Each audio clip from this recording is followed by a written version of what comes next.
Have you ever felt stuck in your recovery? Like you're doing everything right? You've quit drinking, you're trying to heal, you're showing up every day, but deep down, you still feel stuck. You're sober, but not really free. You want peace, but somehow it still feels out of reach. In today's episode, we're talking about why that happens. Why, even when you're doing your best, you can still feel like you're not moving forward. And I'll be real with you. For me, the reason was simple. I thought I could do it alone. So let's talk about that. What happens when we try to fix ourselves without God, and how real peace starts showing up the moment we finally stop trying to do it all on our own. If you're tired of feeling isolated and emotionally drained and just want peace, confidence, and healing, you're in the right place. Hey, I'm Richelle, wife, mom, and your faith-filled recovery sister. I've walked through addiction and heartbreak, but found strength and stability through a relationship with Jesus. If you're ready for real hope, renewed thoughts, and a life that finally feels balanced, grab your coffee, girl, and let's do this together.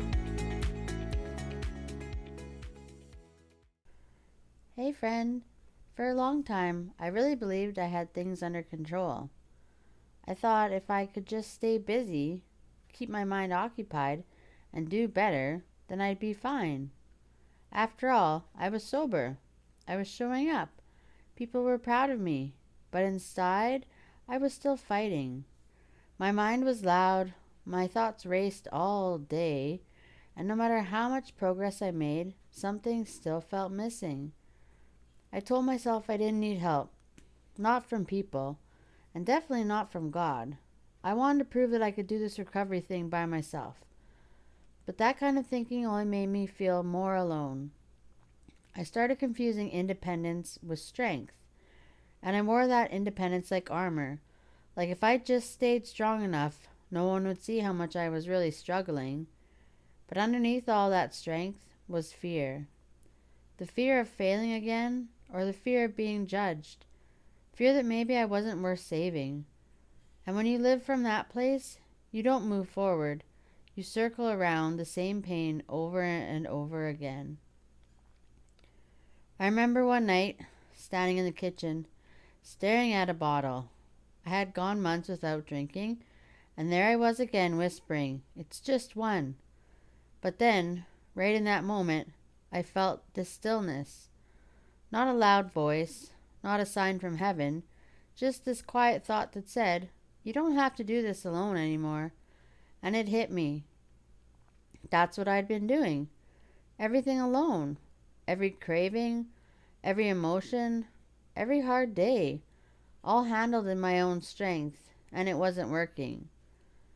That night I didn't make a promise or a plan. I didn't even pray out loud.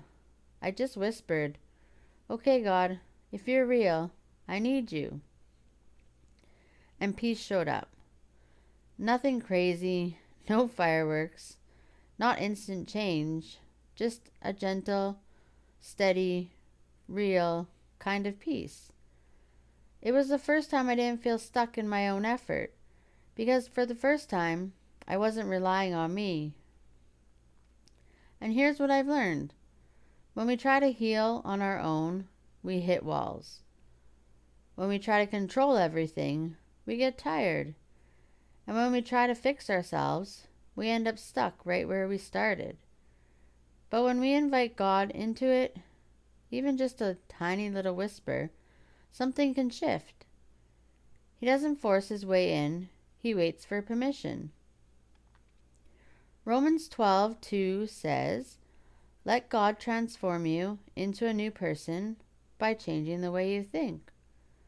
That word, let, means we have to stop fighting for control.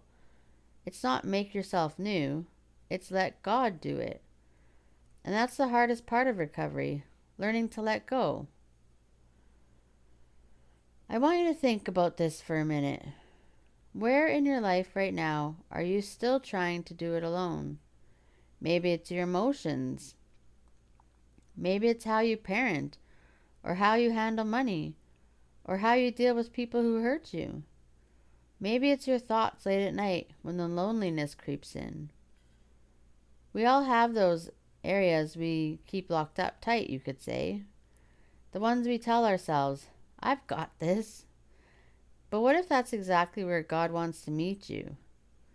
What if the reason you feel stuck isn't because you're failing, but because you're fighting a battle that wasn't yours to carry in the first place? Because I've learned that surrender doesn't mean giving up. It means letting God in. It's saying, I can't, but you can. And just so we know, it doesn't happen overnight. Some days, I still try to do things my own way. But the difference now is, I catch myself just a little bit faster. Like last week, I had one of those days where everything went sideways. I could feel the frustration building, that familiar pressure in my chest and the heaviness. Old me would have numbed it out. But this time, I stopped and said, God, I can't carry this. And just like that, it's like the tension eased and the weight lifted off my chest. Not because everything was fixed, but because I wasn't carrying alone anymore. In Psalms 37:7, it says, Be still in the presence of the Lord and wait patiently for him to act. I love that one because it reminds me that I don't have to rush my healing. God's already working on things I can't see yet. So, if you're in that place right now where it feels like nothing's moving, maybe it's because he's teaching you to be still, to stop running, and just to trust him enough to wait. Before we close, I want to leave you with this. You are not stuck because you're broken. You're stuck because you've been trying to fix yourself alone. And the good news is, you don't have to anymore. The moment you say, God, I can't do this without you, something changes. And I believe that's where the peace begins. Not in the doing more, but in letting go. This week I want you to practice one simple thing. When you start to feel overwhelmed, or tempted, or tired of trying, just try, stop, and say, God, I can't, but you can. And then breathe. That's it. That's your reset moment. That's where he meets you. You don't have to hold everything together anymore. You just have to hold on to him. So friend, just remember, you're not failing, you're learning to depend. And that's what really recovery looks like. So if you've been feeling stuck, maybe today's the day you let go. Maybe it's time to stop doing it alone, because God's been waiting patiently to walk this out with you. And so friend, until next time, I'm Richelle, and I'll meet you back here soon. Hey mama, I hope you enjoyed today's episode. If you did, would you take 30 seconds and share it with another single mom who could use a little hope and encouragement today? It might be exactly what she needs. And please leave a quick review on Apple Podcasts. It helps more women find the show. It truly lights me up to know this podcast is helping you grow closer to Jesus. Alright girl, I'll meet you back here next week for another episode. Until then, bye!